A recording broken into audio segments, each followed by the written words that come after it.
We all know mobility is changing. The transportation sector is evolving continuously. Hybrids, plug-in hybrids, battery electric vehicles, cars are becoming more and more complicated, and this transition from the R&D point of view, from our point of view, is even more challenging. That's why, during my PhD, in collaboration with FEV Italy, I have decided to face some concerns we normally come across in the industry. Speaking of new complex electrified powertrains, on the benchmarking side, we typically need an extensive and intrusive test campaign, which takes time and money. On the simulation side, we have to deal with different types of hybrid architectures, which means building a dedicated complex model and long computational time. But we want to make our life easier. During my studies, I have worked on developing an integrated experimental numerical methodology, which goes from vehicle testing, both on the road and in laboratory, to data extraction and processing, and finally into a universal zero-D vehicle model. And so, we put the idea into action. This is on a mild hybrid 48-volt diesel vehicle. The process is very straightforward. A simple instrumentation both on the electric and thermal side, plus signal from CAN OBD.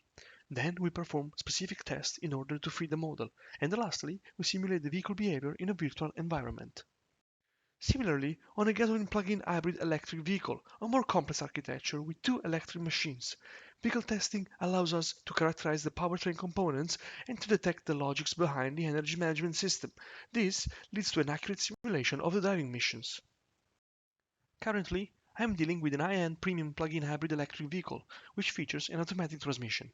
Other than the whole powertrain, the gearbox is undergoing a detailed investigation and instrumentation, and its zero-D model will be developed in a master thesis work.